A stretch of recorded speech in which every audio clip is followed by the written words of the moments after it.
Okay, so the stated confidence level of a one sample t interval for the population mean is exactly correct when the population distribution is exactly normal.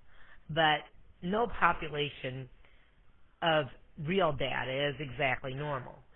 So the usefulness of the T procedures depends on how strongly they are affected by lack of normality.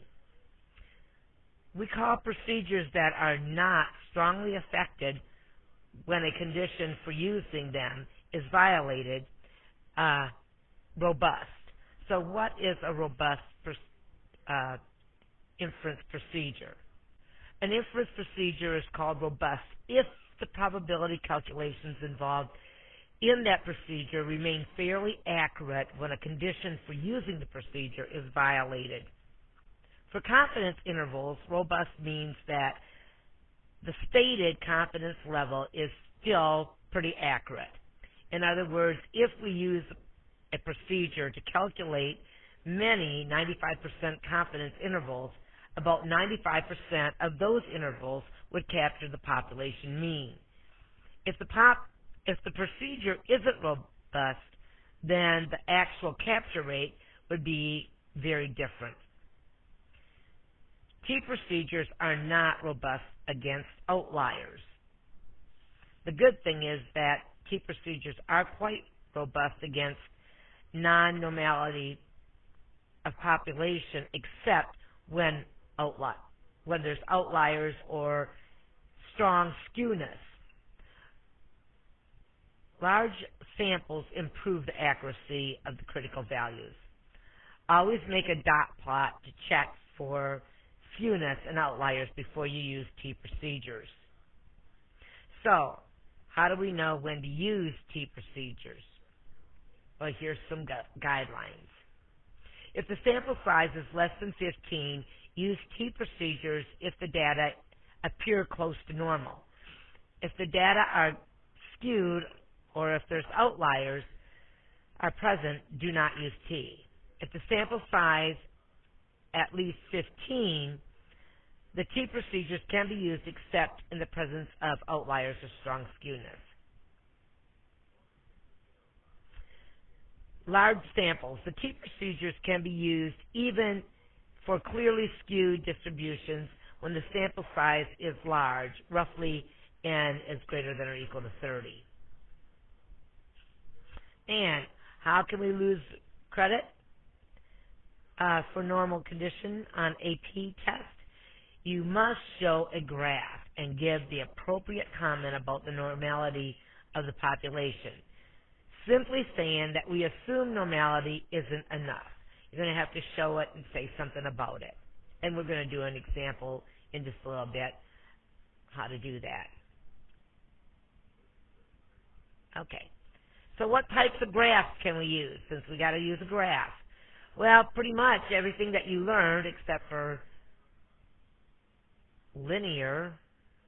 You can use box plots, histograms, dot plots, 7-leaf, whatever, as long as it shows what we're looking for. All right? Can we use a calculator for the do step? And are there drawbacks to this? Well, it's the same as we talked about before. Yeah, you can use it, but you got to show your work, including the formula.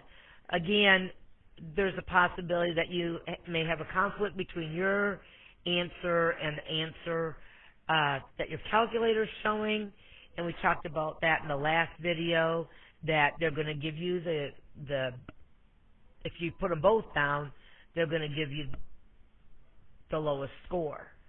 So make sure that you show it all the work. All right? So here's the example I was talking about. As part of the final project in AP Statistics, Christina and Rachel randomly selected 18 rolls of generic brand toilet paper to measure how well this brand could absorb water. To do this, they poured 1/4 of a cup of water onto a hard surface, counted how many squares it took to completely absorb the water. Here are the results of their rolls. Construct and interpret a 99% confidence interval for equal the mean number of squares of generic toilet paper needed to absorb a fourth of a cup of water. Okay, first thing we need to do is state.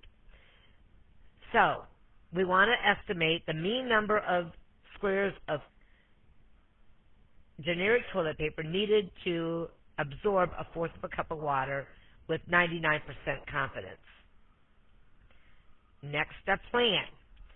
If the conditions are met, we can use a one sample t interval to estimate mu. So, let's go through our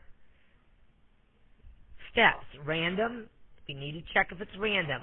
Well, we're told that the data come from a random sample, so we're good with that. Normal. Since the sample is less than 30, we must check whether it's reasonable to believe that population distribution is normal. Examine distribution for the sample data. And I have a graph on the next page, but didn't have room to put it on this one. But you're going to make a graph. Now, this is a dot plot. You didn't have to do a dot plot. I could have done something else, but I was just looking. The graph gives us no reason to doubt the normality of the population. Doesn't look like it's really skewed, maybe a little bit, but not really. It's pretty evenly distributed. Somewhere in here is the mean. All right, so independent.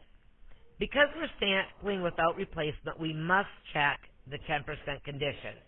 We must assume that at least 180 rolls of toilet paper are manufactured, so it fits our 10% condition.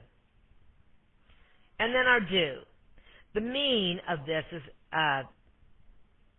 x bar is equal to 24.94, and the standard deviation S sub x is 2.86. Since there are 18 minus 1, or 17 degrees of freedom, we want 99% confidence, we will use the critical value, and of course this was found on the table. Sorry, table T. And here we go. We have x bar plus or minus t star, and that's our formula. And then substituting our mean, standard deviation, and n, we end up with the interval 22.99 to 26.89.